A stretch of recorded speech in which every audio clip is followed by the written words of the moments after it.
It's not just been Indiana Jones that's been failing recently at, at the critics and the box office and stuff.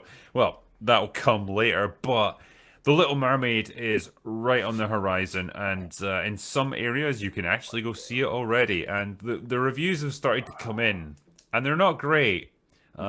Imagine our shock on this one. Uh, there's one here from The Independent that I think is quite interesting. I'll just read a little bit of it, just to give you a flavor of it. So, way back in 1989, The Little Mermaid delivered the kiss of life to Disney's floundering animation studio, ushering in a period now fondly thought of as its creative renaissance. Now its live-action remake is arriving at a time of falling profits and uncertainty about the studio's future. Talk about synchronicity. But the differences between The Little Mermaid of yesterday and the one that we've got today, as with many of these remakes, are really the differences between what the industry was and what it is now.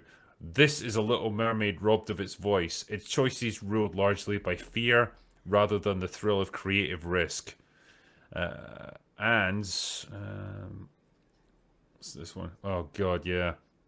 So, we've spent the past 3 decades bullying poor Ariel for risking it all for a guy whose only green flags are that he likes dogs and sea shanties. But Bailey offers up the best defense possible. There's such a luminous quality to her desires and an intensity to her desperation that she digs down deeper into Ariel than anyone before. Her version of Ariel's original voice actor said, "Part of your world features a spectacular keychains. It'll soon be butchered at every karaoke joint in the land. But there's a real stink of obligation to everything that exists around Bailey and her star-making turn. There's 2 pretty but inconsequential new ballads and a rap performed by Aquafina's Scuttle that is somehow a real rap and not." And I just thought that that makes me that sounds a special kind of terrible.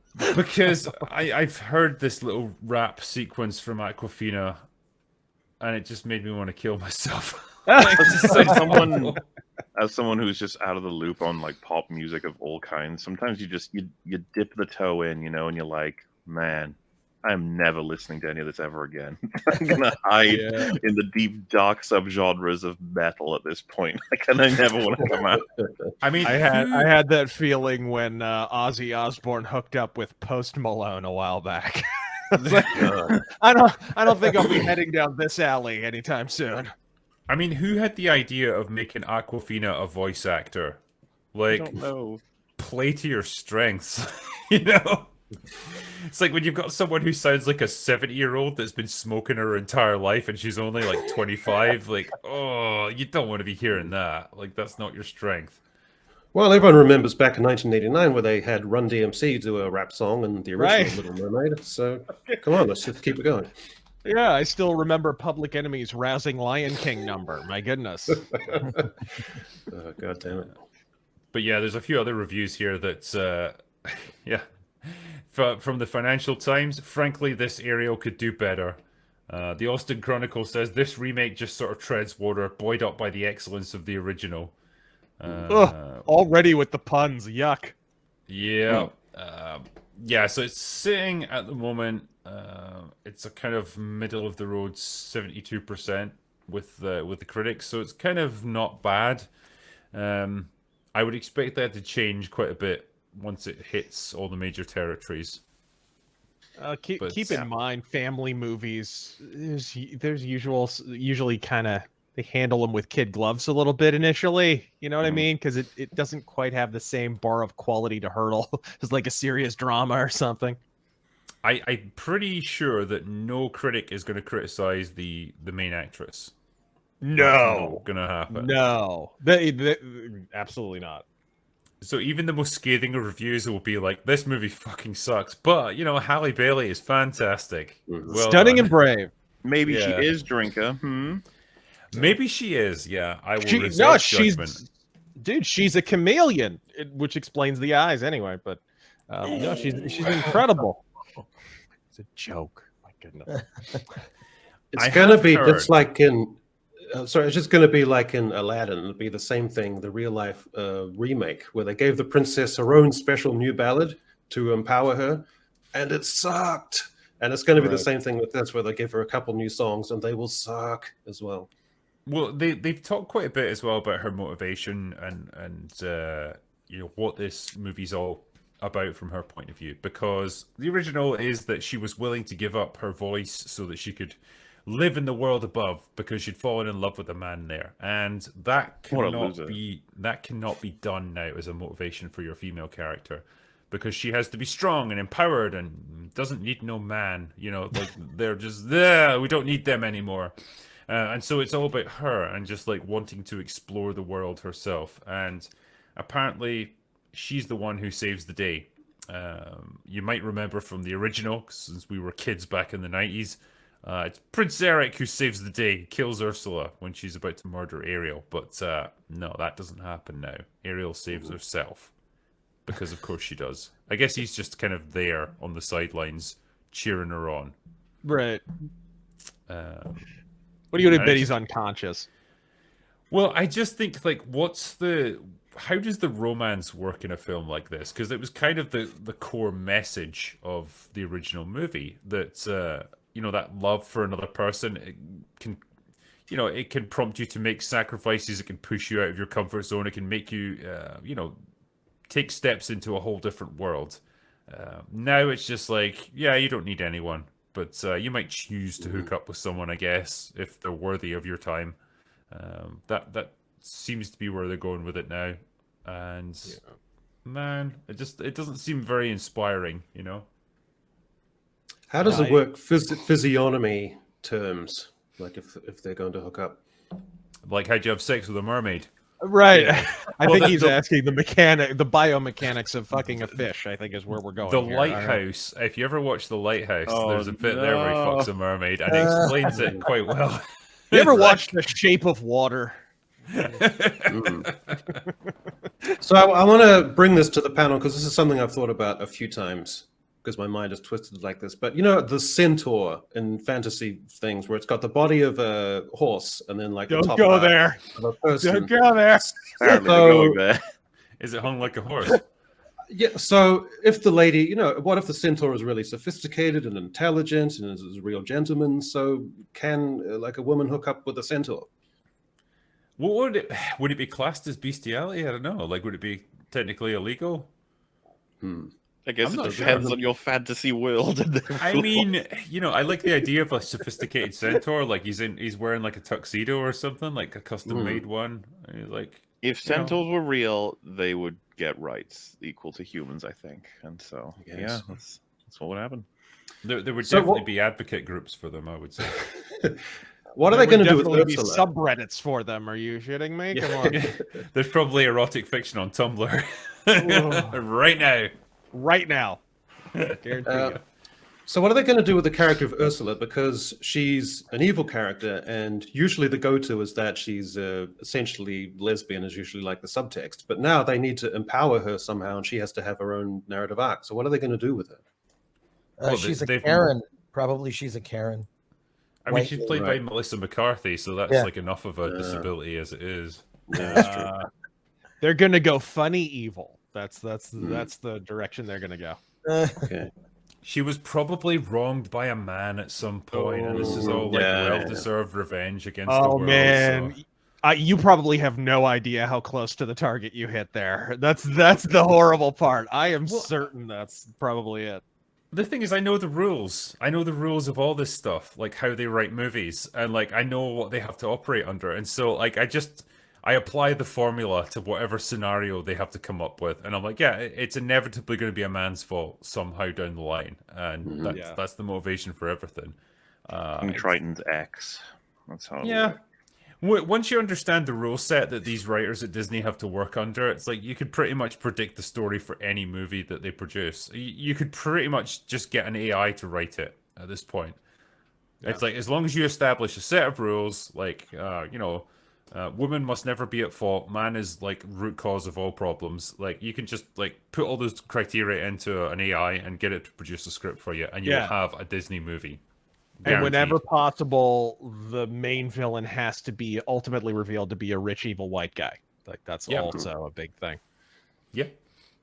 I mean, if Cruella de Vil can be transmuted into being a misunderstood character, then I guess Ursula also has to be misunderstood in some way. Oh, are they gonna? You think they'll go slay queen with her? Like kind of. I could see that happening. I think you might be right on that. She'll have some grudge against Prince Eric, and Ariel has to save him. And the take will be like, well, I know he's evil and like he's wronged you in some way, but have mercy on him, please. Yuck. Yeah, it's just, but like thinking about like how this might do in terms of box office, because ultimately, like what the critics say is kind of irrelevant. It's all going to come down to the audience reception of it. It kind of feels like out of all the live action remakes that Disney have decided to do in recent years, this feels like the one that's gotten the most pushback.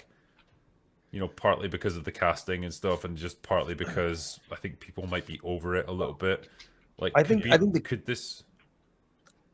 casting is going to be irrelevant. I mean, and everything I've heard is she's not the problem with the movie.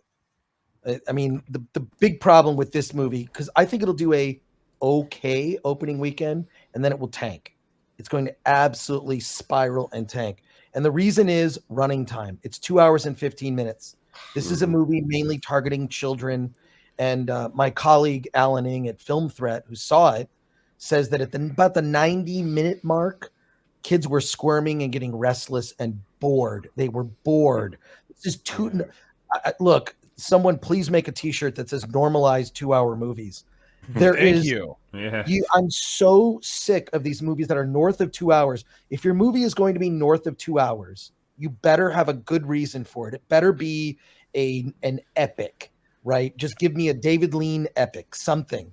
But there's no reason these movies slide over 2 hours because there's no strong creative figure, because there's so many boxes that need to be checked by Hollywood, because it's all about a director having to compromise bullshit for like the marketing department or this executive or this girlfriend of an executive producer who happens to be in a scene that they now can't cut.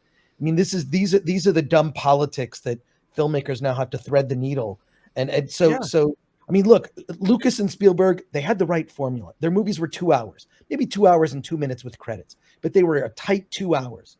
Go back, all the classic films that they made during the era when Spielberg and Lucas were at their height, right? They're all 2-hour movies. You start these movies sliding over 2 hours and you're looking at 20 minutes of trailers. That's a 3-hour experience at the theater. I'm not signing up for that. Sisu, by contrast, made for 6 million euros, is 93 minutes. It's a tight 93. You're in, you're out, entertained as hell. Great film. Yeah.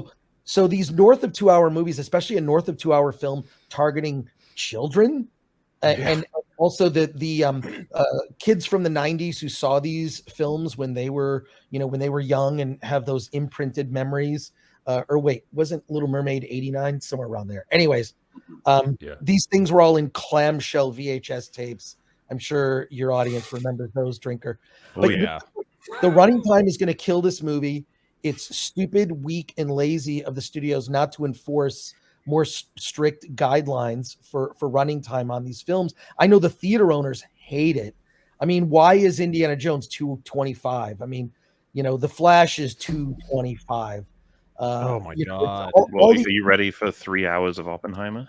Oh my God. And that could be kind of interesting. But Christopher Nolan movies are a little bit of a rule unto themselves.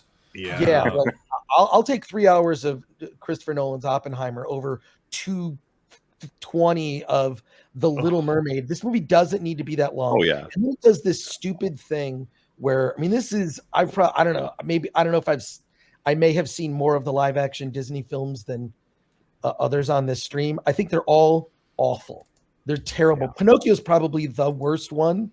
But the thing that I noticed about Beauty and the Beast, which is also awful, I can't think of a good one, is the sort of like and look, I don't mind diversity in movies. I think it's fine when it's organic, but when it is like, when you looked at Beauty and the Beast, which it's supposed to be set in France, right? Like, it just seems so diverse that they were just pushing it. It just takes me out of it. It just doesn't seem the reality. It's right. like, It's like Victorian or medieval France too. Like, it's like, what? it Doesn't make any sense. It doesn't make any sense. And it's the same here. Apparently, I don't know, the prince, his mom is black, but he's white. But it's like, it's all like, it's just like they're just casting for diversity's sake, and it just it sort of takes the idea of a classic fairy tale and just makes it stupid to me. I mean, I'd rather see, and I'm sure no one on the stream can even name an African fable. Why not make an African fable? Isn't there an African fable about a mermaid anyways that they could have made that, or made this about Ariel's sister? There actually is a black mermaid. I mean, I just think that those stories are more interesting because we already know what happens in this movie based on the animation. And you're only going to be reminded that that's a better film. And it's like 87 minutes or 83 minutes. It's tight. The running time is going to kill this, because the running time is going to kill this movie. Chris, have you never heard of the African fable of Cleopatra? Yeah. That went down well. I mean, I think audiences are just tired of this. I think it's gotten to the point now where mainstream audiences are just like, this is stupid. Stop doing this. Either tell a new story. I mean, that Peter Pan and Wendy thing was just hot garbage. Well, yeah, look at that as an example, because the original animated movie was about half the length of that. Right. It accomplished probably twice as much. Thanks for checking out this clip from Open Bar. This is just a little reminder that my first comic, A New Kind of War, is due to launch in June. It's an officially licensed prequel to the Rambo series that tells the origin story for Colonel Troutman back when he was a young Special Forces operative in the Korean War. I'm pretty excited about it, and if you're interested in ordering a copy, I'll include a link to the Indiegogo page in the description. Anyway, that's all I've got for today. Go away now.